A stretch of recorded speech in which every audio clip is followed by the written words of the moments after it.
Welcome to Just Break Up, the podcast about love, heartbreak, and all the relationship advice you don't want to hear. My name is Sierra DeMulder.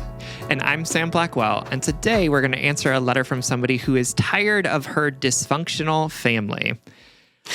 Cheers. Yeah, right? But before we begin, we just want to give you our Surgeon General's warning, which is that Sierra and I are not licensed mental health practitioners. Correct. We are not relationship therapists. We are not family, what is that phrase? Family and something therapists? What's Marriage the phrase? and family therapists. Yeah, there we go. See, I don't even know what the name is. We are not professionals. We are not trained in this. So please take our advice as you see fit. We are only here to offer our humble musings. So hopefully shed some understanding and maybe some laughs on the incredibly rewarding, but mostly confusing experience that is love. Okay, I'm going to dive into today's letter. It's from Tired of My Dysfunctional Family, whose pronouns are she, her, who's writing to us from the void. Hi, friends. I have some pretty intense family stuff that I feel so lost about. I'm a 26-year-old bisexual, she, her, trigger warning for abuse. I need to add some backstory before getting into my letter, but I promise it's all relevant. I had a pretty rough childhood. My dad was abusive towards my mother and later partners and struggled with substance abuse to alcohol and hard drugs. He eventually got sober from drugs but never really stopped drinking and got remarried when I was a teenager. My stepmother brought her 2 children from her previous marriage. I have had so many issues with my dad in more recent years. It stemmed from him being emotionally and verbally abusive towards my younger siblings, including my stepsisters. I've had to go no contact twice for years each time. Tried to set different boundaries, pleaded with him to go to therapy, quit drinking. I've tried it all. Fast forward to today, I had to distance myself from him again a few weeks ago because he was shouting at my sister and I could not be around it. I felt like maybe I could have some type of contact with him, meeting in public places for lunch or dinner because I knew he wouldn't yell there. This all changed the other day when one of my sisters told me that he was shouting at her, talking about her biological father and said, quote, "At least I'm not a homophobic slur like he was." For context, her biological father passed away from an illness when she was only 6. As he was sick in the hospital, he told my stepmother that he had been having an affair with a man. I was disturbed about my dad's use of the F slur, to say the least. He hasn't said anything in years, so I thought he had changed his perspective after I came out. I was so appalled at him, not only for using a homophobic slur to talk about someone like that he has A, never met, and B, speaking as if he was better than my sister's biological father. My father was abusive towards my mother and continues to be verbally and abusive to his children. I am baffled that he can't have the self-reflection to realize that he is in no place to judge someone for being gay, not even having an affair, but sleeping with a man. I don't understand. I have confronted him about his behavior in the past, and it only led to my siblings having more issues with him, getting in trouble for telling me about the abusive behavior. It even went so far as him making them sign contracts that they will not tell anyone outside the household what happens there. That is fucking... That's really disturbing. I can't. Continuing. I know saying something to him, even if I block him right after sending it, will only lead to more emotional pain for not only me, but for my sister. It's just not worth it. But I don't know how to move forward without telling him how I feel about everything. I've worked through a lot of PTSD and other things that came from so much childhood trauma in therapy and have worked hard to not let it impact me so much. Still, I can't help but internalize so many things he has told me and think that I'm just holding on to the past. I feel so disappointed in myself for trusting him and letting him in my life again. I know I don't want him in my life anymore because I don't feel emotionally safe around him. But how do I move forward from this chaotic family dynamic and not blame myself? How do I move on knowing I can't say a thing to him? I want so badly to tell him what a horrible father he has been, but I know that won't help anyone. I feel like I can't trust or let anyone new in because people always ask about family when getting to know you. I know I'm doing what's best for me, but I feel so much guilt for going back and forth so much with him. Any words of encouragement or advice would be so appreciated. But even if you just read this, I'm glad I can express how much this has impacted to me. Thank you so much for everything. From Tired of My Dysfunctional Family.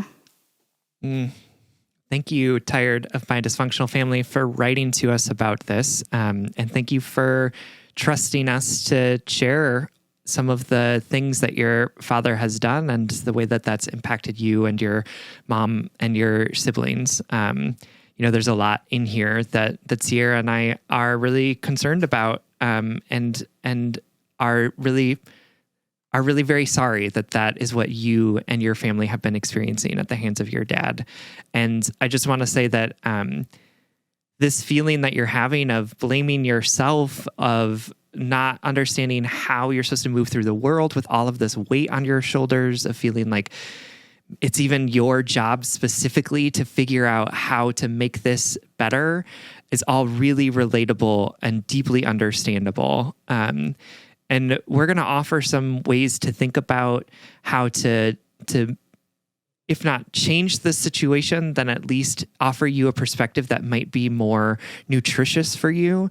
But before we do that, I want to just say that everything about your letter is deeply understandable and deeply relatable. And the way that you're feeling about all of this isn't abnormal or weird or even wrong. It is just totally understandable that someone in your shoes experiencing the things that you've experienced would be really struggling in this way to figure out how you're supposed to move forward while all of this stuff is continuing around you. So again, thank you for trusting us with this question. And we're going to get into some advice, some thoughts, some love for you in just a second.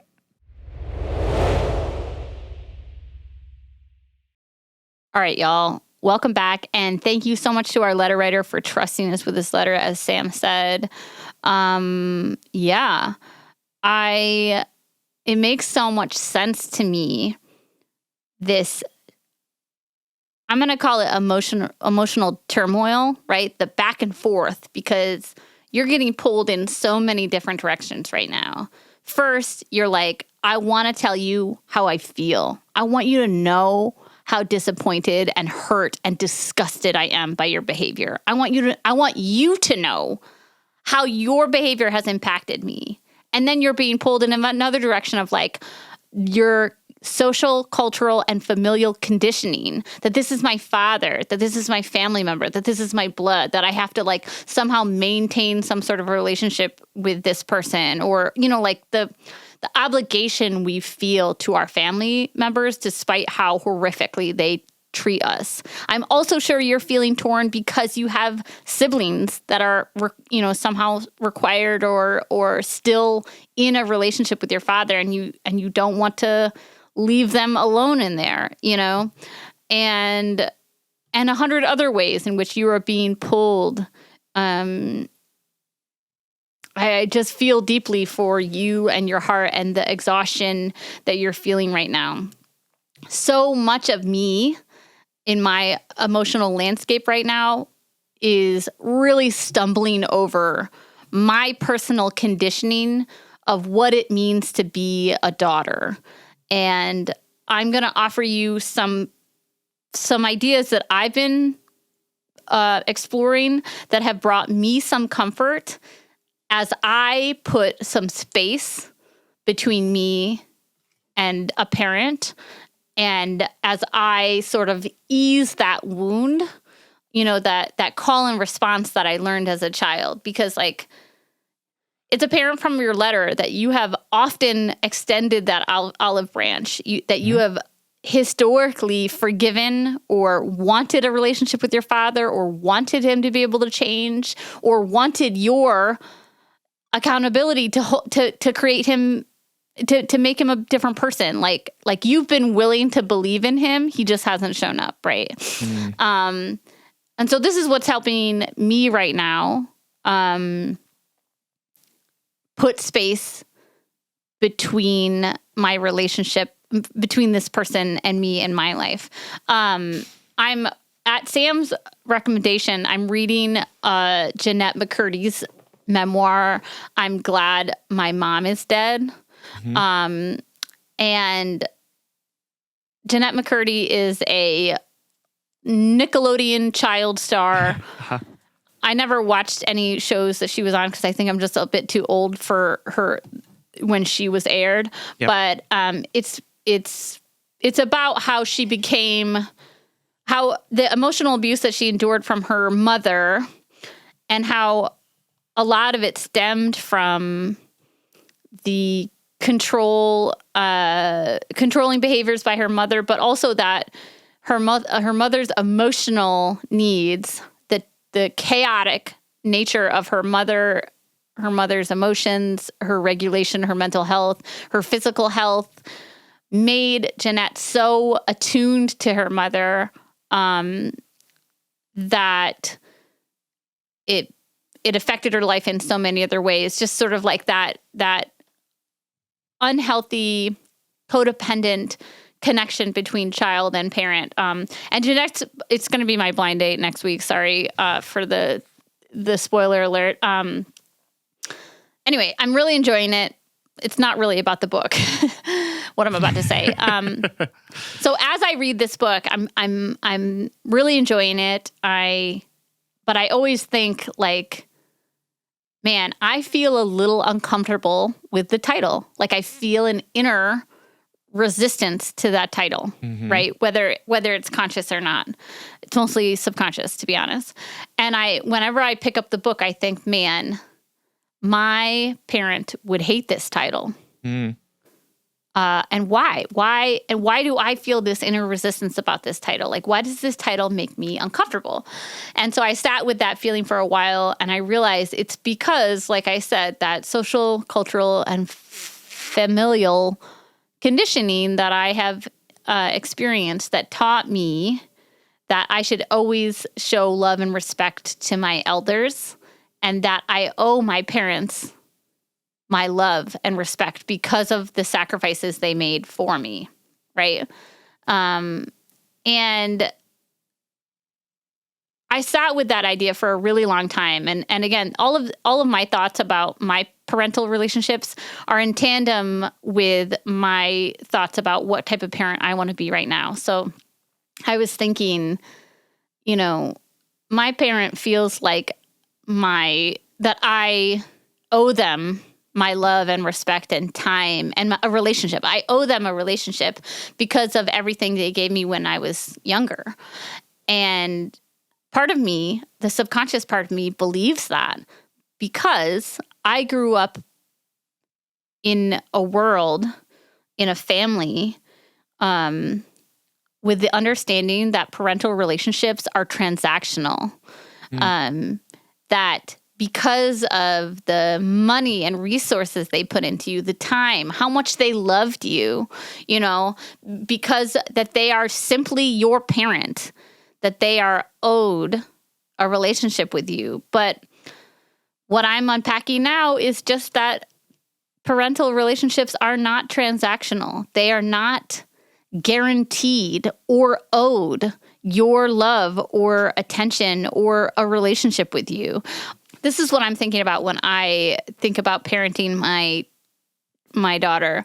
I am responsible for raising her, for keeping her physically safe, for providing for her, and for nurturing her, for making her feel like loved, safe, able to make mistakes, able to explore, to discover, fed.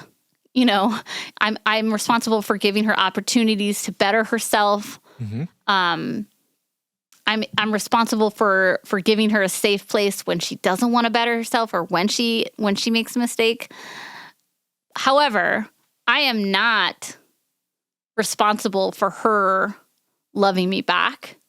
And I've been trying to think about it in terms of like, there's two layers. Like the first layer is like, I'm responsible for raising you safely, providing for you and nurturing for you. The second layer is hopefully when she's older and able, I have cultivated a loving reciprocal relationship that I've worked, that we have grown together. Not, Sure. I keep hesitating because I want to say that I've earned, but it's not earned. It's not that I've earned it. Yep. Right. It's that we've cultivated and grown it together. I'm not owed a relationship with my daughter. And so this has been, I don't know if I like stumbled over that explanation or not. So I hope it makes sense, but this has really helped me while I envision what I want to do for my child. It's helped me unpack my relationship with my parents. Sure. To put some emotional space between me and them. Because what I get caught up on, and what I think you're getting caught up on, other than just the general chaotic trauma of your childhood, Seriously. is like, how do I let go of my father? And I said this in a Patreon episode recently, and the joke right now is, which Patreon episode did you talk about your parent in therapy? Everyone. But I don't know which one it is, but I said it recently, which is I talked to my therapist about like, how do I dethrone my relationship with my parent? Like, how do I make it just another relationship? And this mentality that I just explained, or this idea, has really helped of like, right. Just because my parent raised me, paid for things, kept me alive, loved me, even though they love me, doesn't mean I need that they are owed a relationship from me, especially when I don't feel good or safe around them. Just when help me out here. No, I think that all of that was really good, right? Like, and we exist in a place where society and our families and so many of the messages that we're getting is that like we are supposed to have good relationships with our parents, right? Like that it does feel transactional, right? Like that's sort of the way that the relationships are talked about. You should love your parent because they loved you and they supported you and they gave you all of these different things. And it can be really hard to disrupt that. And it sucks to have to disrupt it too, right? I think that a lot of us sort of function in this place where it's like, it's not that I don't want to be friends or like to be in relationship with my parents. It's that it's like a really unsafe place for me to be in relationship with them. And so there's also like the internal disappointment that comes from that too, right? Especially like looking around and seeing all of these different images and sort of stories about people being in really good relationship with their parents. So there's like a grieving that has to happen here too, right? Like even with like the clearest eyes, you can look at the situation and be like, this person is not safe for me. That doesn't mean that your poor little heart isn't going to be like, but I really want him to be safe for me, right? Like there's nothing more that I want to have like a good relationship with a parent. It's so real. Because I love him, right? Like even if he uses the F slur, even if he makes all of our relationship things transactional, even if he makes my younger siblings sign contracts to not say what's going on in the household, that just is is such so a red fucked flag up. for me. Absolutely. What are you afraid of people knowing? That you're a fucking Exactly. shitty parent? Exactly. But that doesn't mean that necessarily that the love or the desire to be in good relationship goes away. And I just want to say that like you are also like beating yourself up a little bit about, why did I let this person back in? Why did I trust him? And I just want to say like the trust that you had for your parent wasn't the thing that hurt you, right? It was not your fault that your dad hurt you in this way. You didn't invite it in. You didn't say, come here and please hurt me. You said, I want to be in better relationship with you. Can you meet me there? And he said, yes, absolutely. And then he fucked it up, right? It wasn't that you wanted him in your life that was the problem here. It was his actions that caused that hurt. Yeah. I say that, I want to say that really explicitly because like, I fall into the same trap, right? Like I never should have trusted that person. I never should have done this thing. That's our trauma speaking. That's our trauma saying, if you do the right things, not bad things will not happen to you. We can prevent that horrible thing from happening again if we can control everything, if we can beat ourselves into submission so that we never make a mistake again.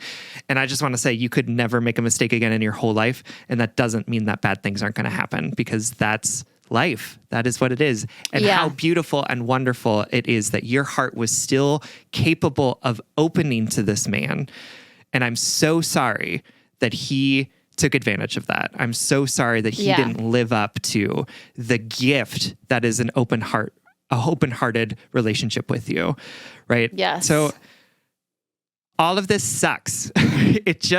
There are no good choices available to you, which I think is the other thing that is so challenging about this letter and about your experience, right? To be in a position where you're sitting there looking around you and being like, this choice sucks, this choice sucks, this choice sucks. And the one choice that I want, which is to fix my relationship with my parent and to make him stop doing this harm to other people, is not actually available to me. Like, that is not a choice that I have. And so I don't say that. I say that in a way to not just like be gloom and doom, although sometimes I do that for sure. But like, I want to say that because I want you to go into this with eyes wide open to say, like, it's not about fixing everything. It's about choosing the choices that are going to cause the least harm to you and to the siblings that you love. Yeah. And that sucks. I wish you had a different choice available to you, but I want you to be thinking about this in a way that is radically honest about the situation, because that's going to be more nutritious in terms of like you deciding what you want to do than sort of sitting in this pain of, I just wish you were different. I just wish you were different. I just wish you were different. Yeah.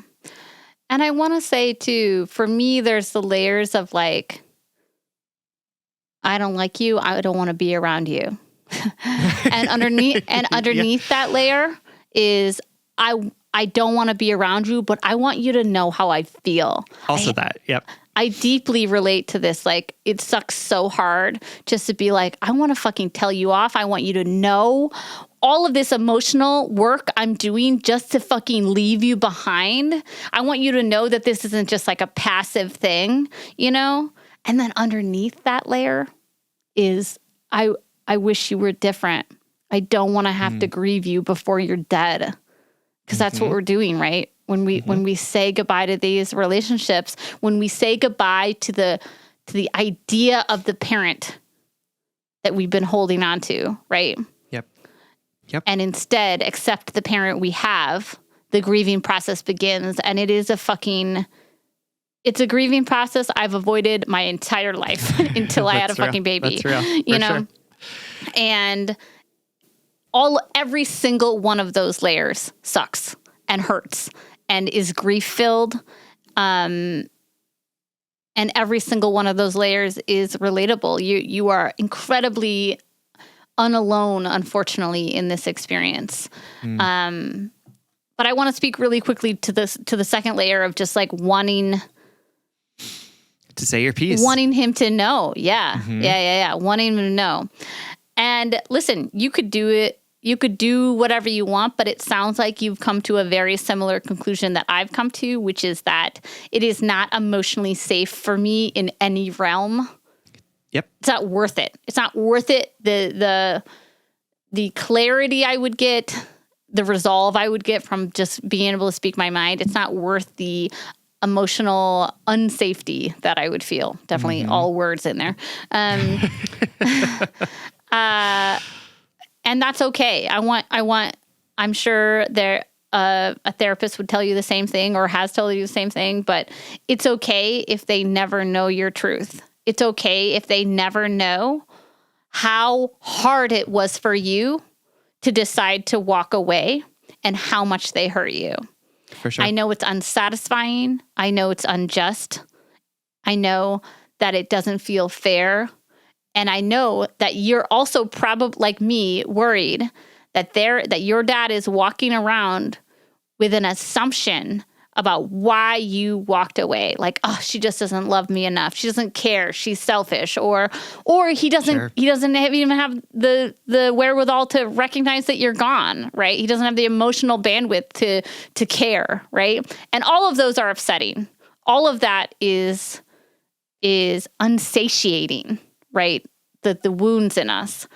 And also them knowing the truth of how hard we have worked for our emotional peace and safety is inconsequential. Them knowing about how hard we have had to advocate for ourselves, how resilient we are, how intentional we have been about taking care and making choices that create the life that we want to live, It's not about them.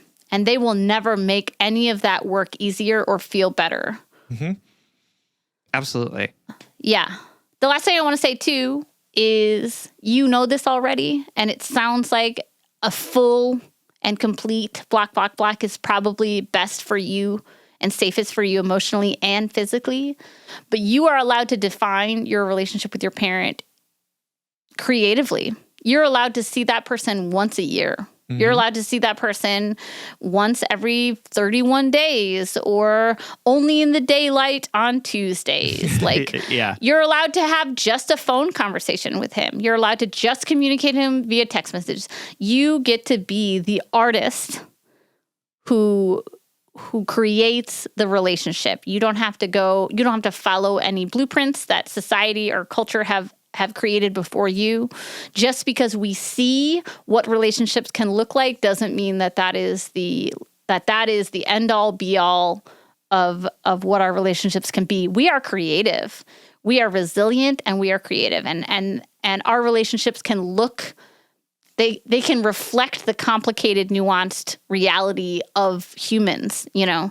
They can be chaotic, right? I don't mean that they are going to, you know, like I'm not inviting more chaos from him in your life. I'm saying that you could speak to him once every 60 days, once every 60 days and then every other Tuesday. And then that's it. Like you can create the relationship that feels right to you, or it can be all or nothing. You can do whatever you want here. For sure. It doesn't have to look like anyone else's is what I'm trying to say. Absolutely. Absolutely. And this is a long road to travel for sure. And I know that there's sort of an immediacy to what you're feeling in this moment, right? Like I just want it to be done. I want to figure it out. How am I supposed to move forward? And the act of the work of unpacking this stuff for ourselves, of addressing this trauma, of renegotiating relationships with our siblings and with your dad, if that's something that you want to do, like that stuff takes time. And so I don't want you to hold yourself to a standard that's not going to be achievable for you. So just know that it gets better, right? It gets easier to start doing some of this work.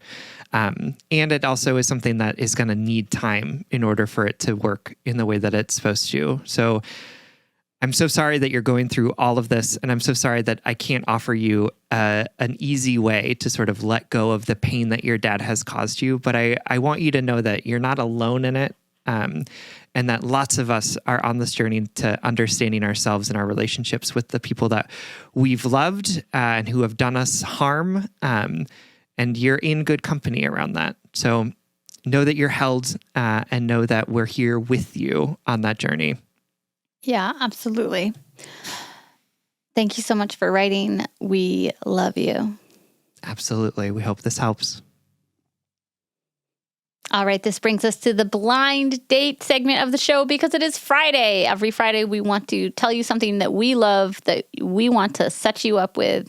And today, we are sending you home with a video game, which I have only done I think once before, but totally. I am somebody who plays video games. I just don't talk about it on this podcast. But I recently just finished a game called Immortals Phoenix Rising, which is this very cute game about this hero who is trying to help all of the gods who have had their powers stolen. It sort of takes place in Greek mythology. It's a very open world game, so you sort of explore things, you unlock puzzles, but the storyline is really good. I play video games because of the storyline, because I think it's really fun to inhabit different people's experiences and stories. The gameplay is really easy to use, so it's it's not frustrating, which is also a thing that happens in games a lot. And it's actually really funny. The characters, the dialogue is really well written. And it was sort of a sleeper hit for me. I had heard of it and didn't play it, and then just recently picked it up and was oh, how have I been putting this off for so long? Because this has been so much fun. So if you or someone you know in your life plays video games, it's available on all of the different platforms, PC, PlayStation. I played it on the Switch. It was a really great and fun game to just play and relax with. So it's called Immortals Phoenix Rising. You can get it on whatever gaming platform you or your loved ones play on.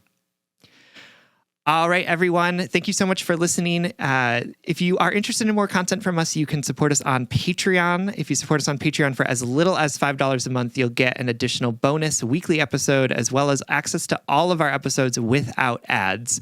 That's patreon.com/justbreakuppod.